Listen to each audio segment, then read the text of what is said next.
नमस्कार, आप देख रहे हैं पहाड़ टीवी और मैं हूं आपके साथ स्मिता पटवार। चले रुक करेंगे उत्तराखंड की तमाम बड़ी खबरों का, लेकिन उससे पहले एक नजर आज की हेडलाइंस पर। 47 साल के हुए उत्तराखंड के सीएम धामी, संकल्प दिवस के रूप में मनाया जा रहा है जन्मदिन। गंगोत्री राष्ट्रीय राजमार्ग सुनगर के पास पहाड़ी से मलबा आने से हुआ बाधित, सड़क के दोनों ओर फंसे यात्री। यमुना का जलस्तर बढ़ने से टापू में फंसी महिलाएं और पशुओं को एसडीआरएफ ने सकुशल निकाला बाहर।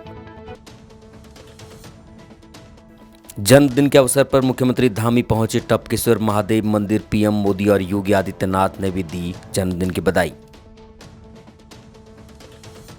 4 संभालते ही हरिद्वार जिला आबकारी अधिकारी ग्राउंड जीरो पर भारी मात्रा में बरामद किया अवैध शराब। मुख्यमंत्री पुष्कर सिंह धामी के जन्मदिन के मौके पर राज्य भर में कार्यक्रम आयोजित किए जा रहे हैं। इसी क्रम में राजधानी देहरादून में संकल्प दौड़ का आयोजन किया गया। मुख्यमंत्री पुष्कर सिंह धामी ने हरी झंडी दिखाकर दौड़ को रवाना किया। संकल्प दौड़ के दौरान मुख्यमंत्री पुष्कर सिंह धामी ने कहा कि उत्तराखंड को 2025 तक हर क्षेत्र में देश के अग्रणी राज्यों की श्रेणी में लाने के लिए राज्य सरकार ने संकल्प लिया है। मुख्यमंत्री ने कहा कि जन भावनाओं के अनुरूप प्रदेश के समग्र विकास के लिए राज्य सरकार प्रयास कर रही है। आपको बता दें कि प्रधानमंत्री नरेंद्र मोदी और उत्तर प्रदेश के मुख्यमंत्री योगी आदित्यनाथ ने भी मुख्यमंत्री पुष्कर सिंह धामी को जन्मदिन की शुभकामनाएं दी हैं। मुख्यमंत्री धामी परिवार सहित टपकेश्वर महादेव मंदिर पहुंचे और भगवान शिव का जलाभिषेक किया। इस दौरान उन्होंने राज्य और देश के विकास के लिए प्रार्थना की। वहीं मुख्यमंत्री ने अपने जन्मदिन के अवसर पर प्रदेश की जनता के आशीर्वाद के लिए आभार व्यक्त किया। सभी का धन्यवाद करता हूँ, उत्तराखंड की निर्दलीय जनता का धन्यवाद करता हूँ, हमारे देश के यशस्वी प्रधानमंत्री मोदी जी का धन्यवाद करता हूँ कि उन्होंने मुझे अवसर दिया अपनी पार्टी के राष्ट्रीय अध्यक्ष जगत प्रकाश नड्डा जी का, हमारे प्रधानमंत्री अमित शाह जी का, अपने केंद्रीय नेतृत्व का कि उन्होंने मेरे जैसे सामान्य कार्यकर्ता को अवसर दिया और उत्तराखंड की निर्दलीय जनता का जिन्होंने हम लोगों को पुनः यहाँ पर काम करने का अवसर दिया है। और इस अवसर पर आज के इस दिन पर हम संकल्प लेते हैं कि हम हिंदुस्तान के श्रेष्ठ राज्यों में शामिल होंगे। हम उत्तराखंड से पूरी तरह से समाप्त करेंगे, उत्तराखंड से नशे को पूरी तरह से, देवभूमि को मुक्त करेंगे, देवभूमि का नशा से पूरी तरह से मुक्ति होगी। हम हर क्षेत्र में आगे जाएँ, हमारा उत्तराखंड आगे जाए और हमारे नौजवान युवाओं का जो सुनहरा भविष्य है उनके लिए अभी हमने जो फैसले लिए हैं वो सारे फैसले उनके आगे के भविष्य को ध्यान में रखते हुए लिए गए हैं। इसलिए मैं सबको कहना चाहता हूँ कि आगे चलकर सब लोग अपनी परीक्षाएं जो अभी 7000 परीक्षाएँ होंगी उन परीक्षाओं की तैयारी करें और भविष्य में उनको सारी परीक्षाएं निष्पक्ष और बिल्कुल जो है पारदर्शी तरीके से होंगी। उनको कोई संदेह करने की कहीं कोई आवश्यकता नहीं है। सर, कल माननीय प्रधानमंत्री जी का भी जन्मदिन है, तो किस तरीके से आप पूरे देश भर में सर इस तरीके से उत्तराखंड से माननीय प्रधानमंत्री मोदी जी का विशेष लगाव है और उनका ये कर्म और मरण की भूमि उनके लिए है। उनके उत्तराखंड के हर स्थान से हो, हर व्यक्ति से हो, एक अलग प्रकार का लगाव है। इसलिए उत्तराखंड के लोगों में विशेष उत्साह है और उन्होंने उत्तराखंड में प्रधानमंत्री बनने के बाद जो यहाँ पर चाहे आज 4 धाम सड़कों की बात हो, ऑल वेदर रोडें हों, भारतमाला श्रृंखला की रोडें हों, हवाई सेवाएं हों या स्वास्थ्य सेवाएं हों, हर क्षेत्र में उन्होंने एक मैं कहूँ कि भूतों न अल्मोड़ा से लौटने के बाद पूर्व सीएम हरीश रावत अपने देहरादून निवास में पहाड़ के उत्पाद साथ लाए हैं, जिनके बारे में वो अपनी पत्नी के साथ बात करते हुए दिखाई दे रहे हैं। हरीश रावत ने अपने सोशल मीडिया फेसबुक पेज से एक वीडियो जारी किया है। ये मैं अपने गांव की अपनी पत्नी साहिबा के लिए और बच्चों के लिए कुछ सौगातें लेकर के आया हूँ। करेली है उनकी तैयारी करेली। ये मूली जिसका टकिया खाकर मैं गांव में बड़ा आनंदित महसूस करता हूँ, उसको भी अपने साथ लेकर के आया। और ये तुरई का टकिया और इसका काफा भी बन रहा है, तो वो भी लेकर के आया हूँ। ये मेरे गांव का कद्दू है, ये लौकी है, ये कुमड़ा है, कितना भव्य है। और ये मेरे गांव की ककड़ी है। हरिद्वार के थाना पतरी क्षेत्र में कच्ची शराब से मारे गए 11 लोगों की घटना के बाद नैनीताल हाई कोर्ट के आदेश पर हटाए गए हरिद्वार के जिला आबकारी अधिकारी के स्थान पर राजधानी देहरादून के जिला आबकारी अधिकारी प्रभाशंकर मिश्र को चार्ज दिया गया है। गुरुवार को चार्ज संभालते ही नए डीईओ प्रभाशंकर मिश्र अपने फुल फॉर्म में आ गए। चार्ज लेने के बाद प्रभाशंकर मिश्रा ने आबकारी की टीम के साथ जनपद हरिद्वार के कई क्षेत्रों में छापेमारी की कार्रवाई की, जिसमें एक दिन में ही आबकारी विभाग ने कई क्षेत्रों में भारी मात्रा में शराब बरामद की है। इसमें विश्व प्रसिद्ध तीर्थस्थल के पास बिक रही अंग्रेजी शराब की भी कई भट्टियां शामिल हैं। वहीं आबकारी की टीम ने ग्रामीण क्षेत्रों में रुड़की और कई गांवों में कच्ची शराब और लहन को नष्ट किया। कई क्षेत्रों में लहन और कच्ची शराब को गांव के खेतों में के गाड़ में छुपाया गया था, जिसके बाद उसे नष्ट किया गया। आपको बता दें कि हरिद्वार जिले में जिला पंचायत चुनाव इस वक्त चल रहे हैं, जिससे यूपी से भी भारी मात्रा में उत्तराखंड लाई जा रही अवैध शराब पर आबकारी की टीम लगातार एक्शन कर रही है। मुख्यमंत्री पुष्कर सिंह धामी को जन्मदिन के अवसर पर पूर्व मुख्यमंत्री और पूर्व केंद्रीय शिक्षा मंत्री डॉक्टर रमेश पोखरियाल निशंक का साथ मिला है। आपको बता दें कि मुख्यमंत्री धामी के जन्मदिन के अवसर पर डॉक्टर रमेश पोखरियाल निशंक ने कहा कि युवा सीएम धामी की इच्छा शक्ति के चलते ही पेपर लीक के मामले में तमाम आरोपी आज पुलिस की गिरफ्त में हैं। लोगों को भी इस बात की प्रतीक्षा करनी चाहिए। जैसे ही कोई प्रकरण सामने आए तो इस प्रदेश के मुख्यमंत्री ने तत्काल जांच की। जांच के आदेश ही नहीं किए, जांच शुरू ही नहीं हुई, बल्कि जो दोषी थे उनको उठा करके जेलों के शिकंजों में डाला जा रहा है। तो दोषी कोई भी होगा, सरकार ने दोषियों को नहीं बचाया है और सरकार की मंशा बहुत साफ है कि जो भी गलत होगा उसको सख्ती से निपटा जाएगा। तो जब सरकार की मंशा बहुत साफ है तो उसमें शंका करने की किसी को जरूरत नहीं है। मुख्यमंत्री पुष्कर सिंह धामी ने गुरुवार को पोखरी में 7 दिवसीय हिमवंत कवि चंद्र कुंवर बर्तवाल खादी ग्राम उद्योग पर्यटन शरदोत्सव मेले का शुभारंभ किया। मुख्यमंत्री बनने के बाद सीएम धामी पहली बार पोखरी पहुंचे। उनके पोखरी पहुंचने पर बीजेपी कार्यकर्ताओं ने सीएम का जोरदार स्वागत किया। सीएम धामी ने दीप प्रज्वलित कर कवि चंद्र कुंवर बर्तवाल खादी ग्राम उद्योग और पर्यटन मेले का आगाज किया। ये मेला 7 दिनों तक यहाँ पर चलेगा। मुख्यमंत्री धामी ने कार्यक्रम को संबोधित करते हुए कहा कि प्रकृति के चितेरे कवि चंद्र कुंवर बर्तवाल ने मात्र 28 साल की उम्र में ही हिंदी साहित्य को अनमोल कविताओं का खजाना दे दिया था। इस दौरान उन्होंने पोखरी नगर में सीसी मार्ग व टाइल्स, पोखरी नगर में नालों के निर्माण और नगर पंचायत में सोलर लाइट और पुष्केश्वर महादेव पोखरी में नाला निर्माण और पोखरी मिनी स्टेडियम की घोषणा की।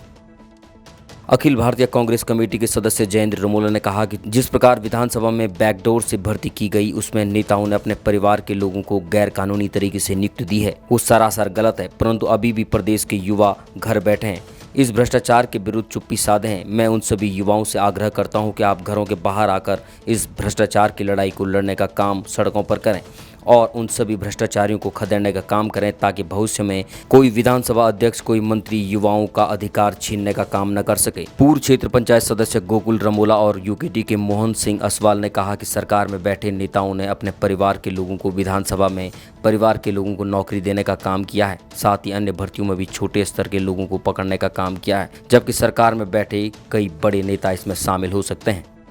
लोगों ने उत्तराखंड का सपना देखा, उत्तराखंड राज्य का सपना देखा था, आज वो अब लोग अपने आप को ठगा महसूस कर रहे हैं, क्योंकि बाहरी लोग, बाहरी प्रांत के लोग उत्तराखंड के अंदर नौकरी पा जा रहे हैं सिफारिशों से, उनके नाते रिश्तेदार नौकरी लग रहे हैं। हमारी एक मांग है, हमारी केंद्रीय आरएसएस के नेताओं से भी मांग है कि ऐसे प्रचारक जो सिर्फ और सिर्फ अपने बारे में सोचने की बात करते हैं, ऐसे प्रचारकों को यहाँ से ले जाने का काम करें, ऐसे प्रचारकों को यहाँ से दूर करने का काम करें। हमें उत्तराखंड इसलिए नहीं, उत्तराखंड का सपना इसलिए नहीं देखा था कि बाहर के लोग यहाँ नौकरी करें, यहाँ का युवा अपने आप को ठगा महसूस करे। तो आज ये आंदोलन के साथ हमने राज्यपाल जी से और विशेष रूप से रितु खंडूरी जी से मांग की है कि विधानसभा के भर्ती घोटाले की बहुत तेज जांच कराएं, उच्च स्तरीय जांच कराएं। देश भर में एक तरफ जहां इंसानों में कोरोना वायरस का कहर बरप रहा है, वहीं दूसरी ओर जानवर भी खतरनाक वायरस की चपेट में आ चुके हैं। पशुओं में लंपी स्किन नाम का वायरस तेजी से फैल रहा है। इस वायरस से गाय, बैल समेत अन्य पशु बीमार होते जा रहे हैं, जिसमें एक संक्रमित पशु के समीप आने पर लगातार अन्य पशु भी संक्रमित हो रहे हैं। इसका असर यूपी के बाद अब उत्तराखंड में भी दिखने लगा है। पशुपालक अपने पशुओं को साफ सफाई और लगातार पशु चिकित्सकों से परामर्श कर रहे हैं। वहीं जसपुर पशु चिकित्सालय के पशु चिकित्सक सुधांशु मिश्रा ने बताया कि अभी उधम सिंह नगर जनपद में लंपी वायरस के कोई लक्षण नहीं दिखाई दिए हैं, फिर भी पशुपालकों को बीमारी के बचाव के लिए लगातार प्रचार प्रसार किया जा रहा है। सरोवर नगरी नैनीताल और उसके आसपास मूसलाधार बारिश को देखते हुए जिलाधिकारी धीरज घबरियाल ने 16 सितंबर को आंगनबाड़ी से लेकर इंटर कॉलेज की कक्षाओं में घोषित कर दिया था। मूसलाधार बारिश रुकने का यहां नाम नहीं ले रही है। मौसम विभाग ने नैनीताल जनपद के कुछ स्थानों में भारी बारिश होने के संकेत दिए हैं। नगरपालिका सभासद मनोज जगाती ने भी सोशल मीडिया में जिलाधिकारी से अपील की थी। जिला मजिस्ट्रेट के आदेश का अनुपालन न करने पर संबंधित विद्यालय संस्थान के विरुद्ध कार्रवाई अमल में लाई जाएगी। बाजपुर के ग्राम धनसरा में रेलवे ट्रैक के किनारे एक व्यक्ति का शव मिलने से क्षेत्र में हड़कंप मच गया है। घटना की सूचना पर पुलिस मौके पर पहुंची और शव को कब्जे में लेकर पोस्टमार्टम के लिए भेज दिया है और मामले की जांच शुरू कर दी है। आपको बता दें कि बाजपुर के ग्राम धनसरा में रेलवे ट्रैक के किनारे कर्मचारियों को ड्यूटी के दौरान संदिग्ध अवस्था में एक व्यक्ति का शव दिखाई दिया। रेलवे कर्मचारियों ने शव की सूचना तत्काल पुलिस को दी। सूचना मिलते ही बाजपुर कोतवाली पुलिस और सीओ भूपेंद्र सिंह भंडारी मौके पर पहुंच गए और मामले की छानबीन शुरू कर दी। सीओ भूपेंद्र सिंह भंडारी ने बताया कि शव की जेब में प्राप्त हुए आधार कार्ड के आधार पर शिनाख्त पंजाब के लुधियाना निवासी हरकेवल सिंह के रूप में हुई है। बॉडी मिली है ये रेलवे क्रॉसिंग के बगल में एक, और ज़्यादातर संभावना ये की जा रही है कि ये ट्रेन से गिर करके इसकी जो है मृत्यु हुई होगी। इसके आई कार्ड वगैरह मिल रहे हैं जिससे जो है इसके बारे में पता कर रहे हैं कि ये है तो पंजाब का रहने वाला एड्रेस उसमें, लेकिन तो अभी उसके घर का पता नहीं चल पाया। इसकी जानकारी कर रहे हैं, पता करने पर जो है पता लगने पर आप लोगों को बता दिया जाएगा। हाँ, पंचायतनामा भर दिया, पोस्टमार्टम के लिए जो है मोर्चरी में रखा जा रहा है इसको। पुलिस अधीक्षक उत्तरकाशी के दिशा निर्देशन में नशा मुक्ति देवभूमि मिशन 2025 को सफल बनाने के लिए अवैध नशे के सौदागरों के प्रति लगातार कार्रवाई की जा रही है। एक के बाद एक नशा तस्कर को सलाखों के पीछे भेजकर उत्तरकाशी जनपद को नशा मुक्त करने के लिए लगातार प्रयास किए जा रहे हैं। बड़कोट क्षेत्राधिकारी सुरेंद्र सिंह भंडारी, पर्यवेक्षक और बड़कोट प्रभारी निरीक्षक गजेंद्र दत्त भगोड़ा के नेतृत्व में बड़कोट पुलिस द्वारा चौकी गेट पाली के पास संदिग्ध व्यक्ति और वाहनों का चेकिंग अभियान चलाया गया। चेकिंग के दौरान एक वाहन का रोककर चेक किया गया तो उपरोक्त वाहन में 2 पेटी अवैध शराब बरामद की गई। वाहन स्वामी गणेश सिंह के विरुद्ध थाना बड़कोट में आबकारी अधिनियम की सुसंगत धाराओं में अभियोग पंजीकृत किया गया है। काशीपुर में बीती देर रात गंगे बाबा रोड स्थित बड़े गुरुद्वारे के पीछे लगभग 2 दर्जन से अधिक लोग शराब पीकर उत्पात मचा रहे थे। इसी बीच गश्त करती पुलिस भी वहां पहुंच गई और उत्पात मचा रहे लोगों को शांत करने का प्रयास किया गया, लेकिन ये शरारती तत्व इतने आक्रोशित हो गए कि उन्होंने किसी की नहीं सुनी। इसी बात को देखते हुए वार्ड नंबर 30 के पार्षद सुरेश सैनी वहां पहुंच गए, जो कि शराब के नशे में थे। उन्होंने पुलिस को अपना परिचय देते हुए कहा कि मैं जनप्रतिनिधि हूं और नगर निगम में पार्षद हूं, लेकिन मामला इतना बढ़ गया कि पुलिस को वहां उत्पात मचा रहे 22 लोगों को कोतवाली लाना पड़ा। कोतवाली लाकर पुलिस ने सभी लोगों को 151 में चालान कर दिया। इसी बात से गुस्साए पार्षद संघ के लोग महापौर उषा चौधरी के नेतृत्व में एएसपी कार्यालय आधम के। उनका कहना है कि जब पुलिस एक जनप्रतिनिधि से इस तरीके से व्यवहार कर सकती है तो एक आम जनता का क्या हाल होता होगा। ये जानकारी जो प्राप्त हुई थी वो प्रातः सुबह 8:30 बजे 9 बजे के करीब मुझे जानकारी प्राप्त हुई। उसके बाद क्योंकि आप सभी जानते हैं कि श्राद्ध चल रहे हैं तो उसमें थोड़ा मुझे लेट हुई आने में।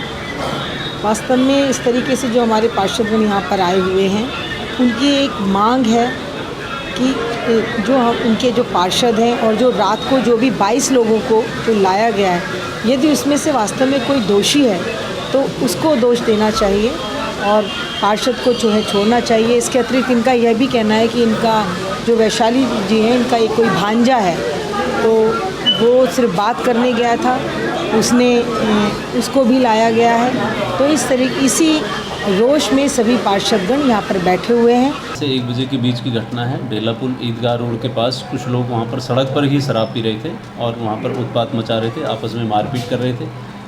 किसी पब्लिक के व्यक्ति द्वारा ये सूचना मिली कि वहाँ पर कुछ लड़के इस तरह से हुड़दंग मचा रहे हैं। वहाँ पर पुलिस मौके पर गई तो देखा वहाँ पर काफ़ी लोग आपस में लड़ रहे थे, जो 20-21 की संख्या में थे, और बाकी अन्य लोगों को भी वो फ़ोन करके बुला रहे थे। संभवतः वो आपस में बहुत ही ज़्यादा वहाँ पर कोई बड़ी घटना हो सकती थी। एक उसमें लाइसेंसी रिवॉल्वर भी एक लड़के के जो है पास से बरामद हुआ है, जिसमें 6 जिंदा कारतूस भी हैं। और इस जब इन लोगों को पुलिस थाने ला रही थी तो तभी वहाँ पर एक पार्षद जी आ गए और वो भी खूब शराब पिए हुए थे। उन्होंने भी वहाँ पर पुलिस से बदतमीजी शुरू कर दी और उनको भी जो है पुलिस थाने लाई और सभी का जो है 151 CRPC के तहत चालान कर दिया है ताकि कोई बड़ी घटना न घटे। उनका मेडिकल कराया गया है, मेडिकल में भी एल्कोहलिक हैं। पार्षद जी की कोई इंजरी नहीं है और इन्होंने हाईली एल्कोहलिक वहाँ पर लिखा है डॉक्टर साहब ने, तो काफ़ी शराब पिए थे, होश में भी नहीं थे, काफ़ी लड़खड़ा रहे थे और पुलिस से काफ़ी मिसबिहेव किया, गाड़ी से भागने का प्रयास भी किया। इस तरह से काफ़ी चीज़ें हुई। तो अभी ये जो बाकी पार्षद लोग और कुछ और अन्य लोग भी आए हैं, तो इनका यही कहना है कि पार्षद के साथ पुलिस ने बदतमीज़ी की, उनको डिटेन नहीं करना चाहिए था 151 में। और शायद पार्षद होके कि वो जनप्रतिनिधि हैं, तो पुलिस ने उनके साथ मिसबिहेव किया है। ग्लेशियर लेडी के नाम से जाने जाने वाली शांति ठाकुर ने गंगोत्री धाम पहुंचकर उत्तराखंड मुख्यमंत्री पुष्कर सिंह धामी और बाबा रामदेव को लेकर प्रेस वार्ता की, जिसमें उन्होंने उत्तराखंड सरकार पर गंभीर आरोप लगाए हैं। ग्लेशियर लेडी शांति ठाकुर ने कहा कि उत्तराखंड सरकार और बाबा रामदेव उत्तराखंड की पहाड़ियों को नुकसान पहुंचाने का काम कर रहे हैं। ग्लेशियर लेडी के नाम से चर्चित शांति ठाकुर ने गंगोत्री हिमालय की रक्त वन में आचार्य बालकृष्ण के संयुक्त संजीवनी खोज और शोध अभियान पर सवाल उठाए हैं। उन्होंने कहा कि हिमालय क्षेत्र में इस तरह का अभियान प्रतिबंधित होता है। सरकार द्वारा बाबा रामदेव को छूट देना गलत है। हिमालय को रौंदने की जो साजिशें हो रही, हिमालय को जो रौंदा जा रहा है, ये हमारे लिए बहुत बड़ी दुर्भाग्यपूर्ण है। मैं कई सालों से कह रही कि अगर जड़ी बूटियों को जो तुम इतना बढ़ावा दे रहे हो, तो कम से कम यहाँ के युवा को लाइसेंस दे और जड़ी बूटियाँ जो हमारे जो ऊंची हमारे खेती बाड़ी है वहाँ पे जड़ी बूटियाँ उगाई जाए। तो ये कई सालों से मैं चिल्ला रही हूँ, उसके लिए तो इनके पास कोई वो नहीं है, रणनीति नहीं है और ये इस बारे में कोई कुछ नहीं सोच सकते। अब ये है कि कल जो है ना रामदेव बाबा ने जो एक बहुत बड़ी एक पहल कर दी हिमालय को रौंदने के लिए, तो ये तो बिल्कुल एक क्या बोलता हूँ, किन शब्दों में बोलूँ मैं कि ये बहुत नकारात्मक जो कार्य हुआ है और बहुत ही गलत कार्य किया गया है। कल जो आज 10 लोग कल वहाँ जड़ी बूटी की खोज करने के लिए गए, तो क्या इस हिमालय का दोहन करने के लिए आप लोगों को मैं बार बार आप लोगों के माध्यम से भी कहना चाह रही हूँ, जब लक्ष्मण को वो लगा था, बाण लगा था, तब जो है ना जब हनुमान जी बूटी लेने के लिए आए थे द्रोण पर्वत, तो आज की डेट में द्रोण पर्वत में हनुमान जी की पूजा वहाँ की महिलाएं नहीं करती। आज जो इस तरह का ऊपर इन लोगों ने जो है ग्लेशियरों के ऊपर सीधा रक्त बन और जो है सीधा जो है ना माँ गंगा के शरीर का जो आज दोहन किया जा रहा है और हिमालय का जो दोहन किया जा रहा है, ये उत्तराखंड के लिए कतई अच्छा नहीं है। और जो सरकार रामदेव जी के साथ जो है इस तरह की साजिश कर रही, और ये बिल्कुल बर्दाश्त नहीं होगी। बुधवार देर रात भारी बारिश के कारण विकासखंड मुनस्यारी में बंगापानी तहसील के पास मोरी में गांव के ठीक सामने बहने वाला नाला उफान पर आ गया। नाला अपने साथ काफ़ी मलबा बहा कर ले आया, जिससे पास में बने पंकज सिंह के मकान और दुकान में मलबा घुस गया है, जिससे दुकान और मकान के अंदर रखा सारा सामान मलबे से बर्बाद हो गया। दूसरे दिन मुनस्यारी राजस्व विभाग की टीम ने मौके पर पहुंचकर नुकसान का जायजा लिया। देश भर में 1 अक्टूबर से 7 अक्टूबर तक वन्यजीव सप्ताह मनाया जाता है। वन्यजीव सप्ताह में लोगों को वन्यजीवों के प्रति जागरूक करने का प्रयास किया जाता है। वहीं इस बार 2 मुख्य कार्यक्रम रहेंगे, जिसमें ग्रामीणों के साथ बायो फिशिंग और ईडीसी के तहत स्थानीय महिलाओं को रोजगार से जोड़ने के लिए प्रशिक्षण दिया जाएगा। कॉर्बेट टाइगर रिजर्व के निदेशक धीरज पांडे ने कहा कि अगले माह वन्यजीव सप्ताह की शुरुआत हो रही है। इसमें मुख्य रूप से 2 कार्यक्रम आयोजित होंगे। पहला, स्थानीय समुदायों को कैसे हम उनकी सहभागिता प्राप्त कर सकते हैं, जिससे पहला फिशिंग का कार्यक्रम है, जो जल्द ही हम ढेला और सालदे में लॉन्च करने जा रहे हैं। उसके संबंध में प्रशिक्षण का एक कार्यक्रम आयोजित होगा। इसके अलावा स्थानीय महिलाओं को किस प्रकार से आय के स्रोत अर्जित कर सकते हैं, किस तरीके से स्थानीय उत्पादों की मार्केटिंग की जाती है, इस तरह के कार्यक्रम यहाँ पर आयोजित किए जाएंगे। तो अगले माह वन्यजीव सप्ताह प्रारंभ हो रहा है, जिसमें कॉर्बेट टाइगर रिजर्व के जो के अंतर्गत बहुत सारे कार्यक्रम हम लोगों ने आयोजित करने हैं, जिसमें प्रमुख 2 कार्यक्रम हमारे ट्रेनिंग ओरिएंटेड कार्यक्रम होंगे, जिसमें स्थानीय जन समुदायों को कैसे हम उनकी सहभागिता प्राप्त कर सकते हैं उसके संबंध में ये कार्यक्रम है। जिसमें पहला एक बीहाइव फेंसिंग का एक प्रोजेक्ट जो ढेला और सवलदे ग्राम में लॉन्च हम लोग कर रहे हैं, उसके संबंध में उसके प्रशिक्षण का एक कार्यक्रम इसमें आयोजित किया जाएगा।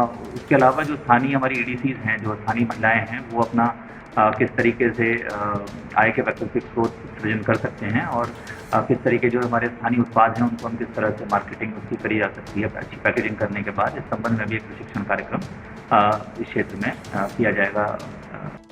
पौड़ी जिले के लैंसडाउन तहसील के ग्राम सभा जाग के असनखेत में भाजपा नेता ने अपने होटल रिजॉर्ट निर्माण के लिए सैकड़ों हरे पेड़, फलदार पेड़ों पर जेसीबी मशीन चलाकर अवैध भूमि का कटान कर दिया, मगर जिम्मेदार प्रशासन को न मशीनें दिख रही हैं न भूमि का कटान दिख रहा है। वहीं जब घनश्याम प्रसाद खंतवाल इंटर कॉलेज के प्रबंधक मदन खंतवाल ने इसकी लिखित शिकायत उप जिलाधिकारी लैंसडाउन को दी, तो विभाग द्वारा उक्त जगह पर कार्य बंद करवा दिया गया है, लेकिन भाजपा नेता पर कोई कार्रवाई नहीं की गई है। वहीं जेसीबी मशीन को भी सीज नहीं किया गया है। ये एक्चुअल में ये हमारे परिवार की ज़मीन है। और एक भाई ने अपने पापा को बोल करके और अपनी वाइफ के नाम पर सारी ज़मीन करवा दी, जबकि अनडिवाइडेड लैंड है, ये पूरे परिवार की संयुक्त ज़मीन है। और इसमें कम से कम 250 पेड़ तो मेरे फादर ने सन 1994 में लगवाए थे। सारे फ्रूट्स के पेड़ हैं, फल देते हैं। अगर आप ऊपर की तरफ देखेंगे आंवल में सब में फल लगे हुए हैं। और 2017 में मेरे चाचा जी ने 265 पेड़ दिए गाँव को, यहाँ पर लगाए लोगों ने। लेबर इधर ही खड़ी है सामने, जिन्होंने वो पेड़ लगाए थे, और इन्होंने जेसीबी लगा करके पूरा समतलीकरण कर दिया बगैर किसी की परमिशन के। हमने शिकायत कर रखी है, एसडीएम के पास आपत्ति लगा रखी है, और तहसीलदार साहब के यहाँ उसकी डेट चल रही है। पेड़ की भी हमने उसमें लिखा हुआ है, नीचे से लिखा हुआ है, तो फिर बात होगी तो देखते हैं क्या होता है। विभाग क्या ये पाइपलाइन को फाटा की आपकी गाँव की, तो कोई हाँ, ये गाँव वालों ने आपत्ति दर्ज नहीं करी है। ये एक पे लाइन आ रखी है, चिनबो लाइन, चिनबो से आ रखी है, जाके लिए वो पे लाइन ठेकेदार ने उखाड़ दी है। दूसरी लाइन जा रखी है टंकी से, जो मंजुला पे लाइन है, घुड़दार पे लाइन बोलते हैं उसके लिए, वो जो योजना है वो जा रखी है। अभी तक गांव में सिर्फ उसी का पानी आ रहा है, और चिनबो लाइन टूट रखी है। ठेकेदार उसको, ठेकेदार नहीं है जिसने वो खड़वाया है, जेसीबी लगी हुई है, ये लेबर लगी है, कॉलोनी बसी हुई पूरी, ये लोग काम कर रहे हैं इसके अंदर। केदार घाटी में 2013 में आई महाप्रलय के बाद जियोलॉजिकल सर्वे ऑफ इंडिया के द्वारा ये साफ शब्दों में कहा गया था कि बाबा केदारनाथ के स्ट्रक्चर के साथ कोई भी छेड़खानी नहीं की जानी चाहिए, क्योंकि भविष्य में ये खतरनाक साबित हो सकता है। वहीं कांग्रेस ने आरोप लगाया है कि सरकार केदारनाथ रेस्टोरेशन के नाम पर केदारनाथ धाम के साथ खिलवाड़ कर रही है। 2 साल पहले गर्भगृह में चांदी लगाई गई थी, जिसे अब उतार कर वहाँ फाइबर सीड लगाकर उस पर सोना लगाने की तैयारी चल रही है, जिसका तीर्थ पुरोहित भी जमकर विरोध कर रहे हैं।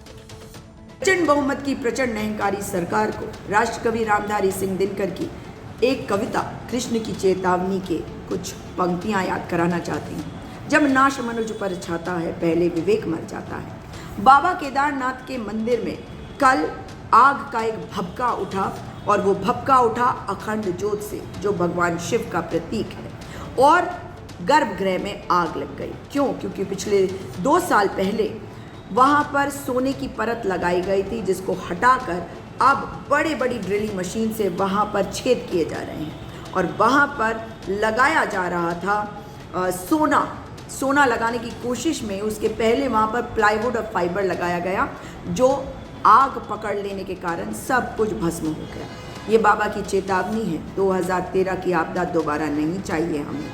बाबा क्या कह रहे हैं और संविधान भी क्या कहता है? संविधान कहता है हर व्यक्ति को उसके धर्म के प्रचार प्रसार का अधिकार है, और ये आस्थाओं की बात है, इनके साथ खिलवाड़ नहीं करा जाना चाहिए।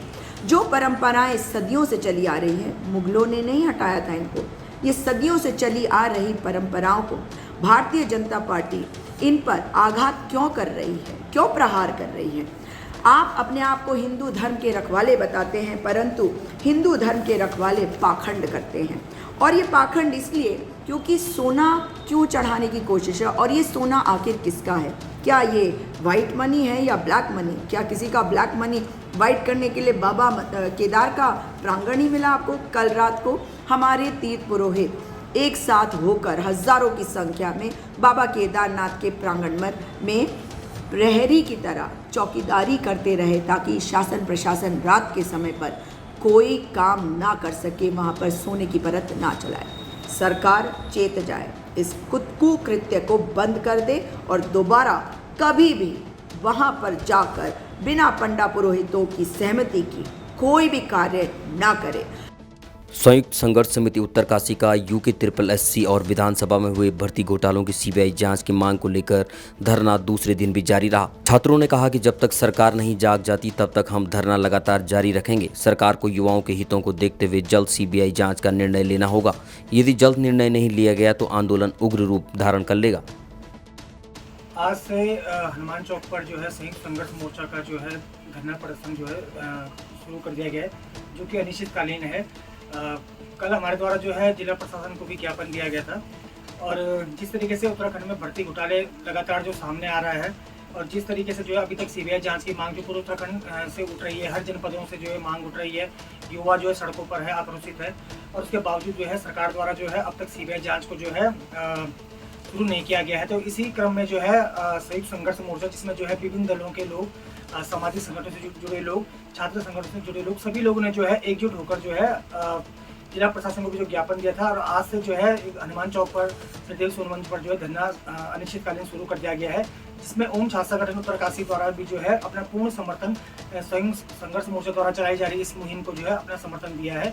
और जब तक सीबीआई जांच उत्तराखंड के इस भर्ती घोटालों के लिए शुरू नहीं की जाती है, तब तक यह जो क्रमिक धरना प्रदर्शन है यह जारी है। उत्तराखंड के मुख्यमंत्री पुष्कर सिंह धामी के 48वें जन्मदिन पर भाजपा मसूरी मंडल द्वारा उप जिला चिकित्सालय में मरीजों को मेडिकल किट बांटी गई। वहीं मरीजों का हालचाल भी जाना गया। मसूरी भाजपा मंडल अध्यक्ष मोहन पेटवाल ने उत्तराखंड के मुख्यमंत्री पुष्कर सिंह धामी की दीर्घायु की कामना की। उप जिला चिकित्सालय में आयोजित कार्यक्रम में भाजपा कार्यकर्ताओं द्वारा मरीजों को मेडिकल की किट बांटी गई, जिसे कैबिनेट मंत्री गणेश जोशी द्वारा उपलब्ध कराया गया है। उन्होंने कहा कि मुख्यमंत्री पुष्कर सिंह धामी के नेतृत्व में उत्तराखंड प्रदेश विकास की ओर अग्रसर है। उन्होंने कहा कि मुख्यमंत्री द्वारा प्रदेश में बेरोजगारी और पलायन को रोकने के साथ ही लोगों को मूलभूत सुविधाएं देने के लिए विभिन्न योजनाओं के तहत कार्य चल रहे हैं।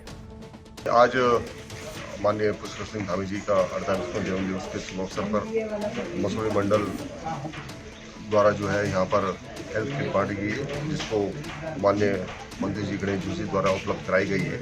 और आज हम सभी पार्टी के कार्यकर्ता आज उनकी जो है अच्छे स्वास्थ्य की और दीर्घायु की कामना करते हैं। जिस तरह का उनका पूर्व में चाहे संगठन तक हो, चाहे विद्यार्थी परिषद हो, चाहे युवा मोर्चा में हो, लगातार उनका जो है लीडरशिप जो है प्रदेश को मिली है। आज भी चाहे उनका पिछले कार्यकाल रहा हो, लेकिन अब का रहा हो, निश्चित ही उनके नेतृत्व में जो है उत्तराखंड ने जो है विकास किया है। चाहे किसी भी वर्ग का व्यक्ति हो, हर व्यक्ति का जो है उनको विकास का और उनकी चिंता उन्होंने की है।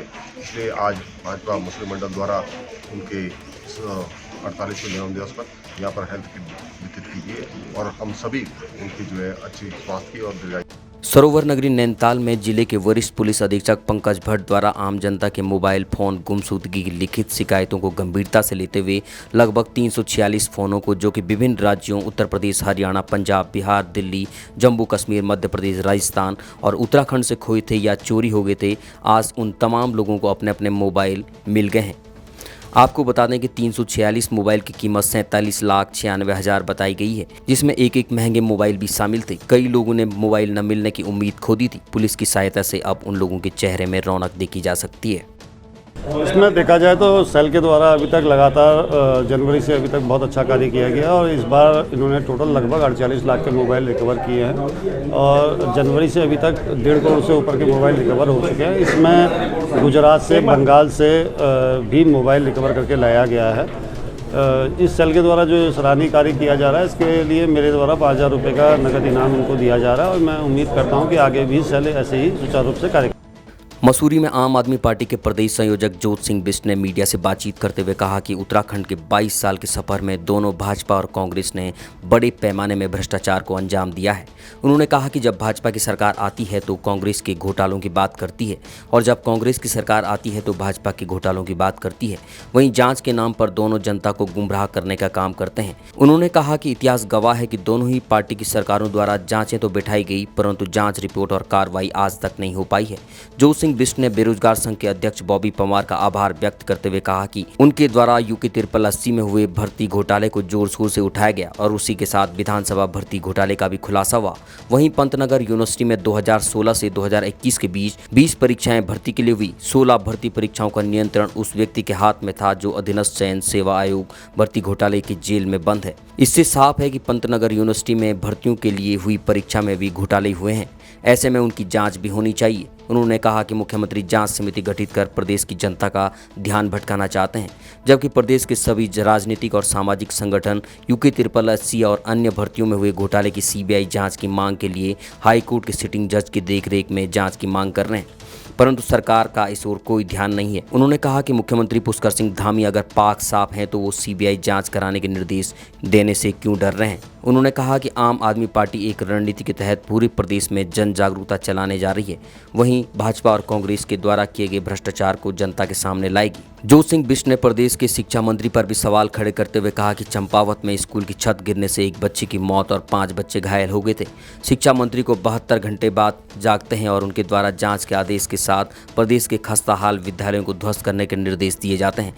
उन्होंने कहा कि प्रदेश की सरकार को न ही उनके मंत्री प्रदेश के विकास के साथ लोगों की समस्याओं को लेकर संवेदनशील हैं और यही कारण है कि लोगों का विश्वास भाजपा सरकार से उठ रहा है। राज्य बनने से लेके अब तक के 22 सालों में भाजपा और कांग्रेस भ्रष्टाचार के हमाम में दोनों एक साथ नंगे नहा रहे हैं। ये जब भाजपा की सरकार आती तो कांग्रेस के घोटालों की बात करती है और जब कांग्रेस की सरकार आती तो भाजपा के घोटालों की बात करती है। लेकिन सरकार आने के बाद घोटालों की बात को उजागर करने के बाद फिर बाकी पूरे 5 साल जो है उसको ठंडे बस्ते में डाल देती है। आज तक किसी सरकार ने घोटालों की से पर्दा उठाने का काम नहीं किया। मैं बेरोजगार संघ के अध्यक्ष बॉबी पवार को धन्यवाद देना चाहता हूं कि उन्होंने जो UKSSC में घोटाला हुआ उस मुद्दे को जोर शोर से उठाया और उसी के बीच में जब विधानसभा भर्ती घोटाले का मुद्दा उठा तो एक और घोटाला जिस पर कोई बात नहीं कर रहा, पंतनगर यूनिवर्सिटी से जो 2006 से 21 के बीच में भर्ती हुई 20 परीक्षाओं की, उसमें से 16 परीक्षाओं का नियंत्रक एक ऐसा व्यक्ति रहा जो UKSSC घोटाले में जेल में चला गया है। तो उसमें भी घोटाले हुए होंगे, वो घोटाले से बच नहीं सकती परीक्षाएं, उसकी जांच नहीं हो रही है। और तीसरी जो महत्वपूर्ण बात है कि मुख्यमंत्री जो STF की बात कर रहे हैं, जब सारे लोग मांग कर रहे हैं, पूरे राज्य की जनता मांग कर रही है कि CBI से जांच कराई जाए हाई कोर्ट के सिटिंग जज की देखरेख में, तो मुख्यमंत्री अगर पाक साफ हैं, सरकार अगर ये समझती है कि उनका कोई दोष नहीं है, तो फिर वो हाई कोर्ट के जज की अध्यक्षता में CBI से जांच से क्यों मुकर रही? कुमाऊं और गढ़वाल पर स्थित नेशनल हाईवे 309 पर स्थित धनगढ़ी नाले के उफान पर आने पर दोनों साइड वाहनों की लंबी कतारें लग गई हैं। बता दें कि नेशनल हाईवे 309 कुमाऊं और गढ़वाल को जोड़ने वाले मार्ग पर स्थित धनगढ़ी नाला देर रात से हो रही बारिश से देर रात से ही उफान पर है, जिससे दोनों ओर वाहनों की लंबी कतारें लग रही हैं। लोगों को काफ़ी देर इसका इंतजार करना पड़ा, जिसके बाद आज सुबह 2 से 3 घंटा इंतजार करने के बाद पानी की कम होने पर मार्ग खुला। वहीं प्रशासन भी जिले में रेड अलर्ट को लेकर प्रशासन की टीम मुस्तैद दिखाई दे रही है। उत्तराखंड की तमाम बड़ी खबरों में फिलहाल इतना ही। बाकी खबरों के लिए देखते रहिए पहाड़ टीवी। नमस्कार।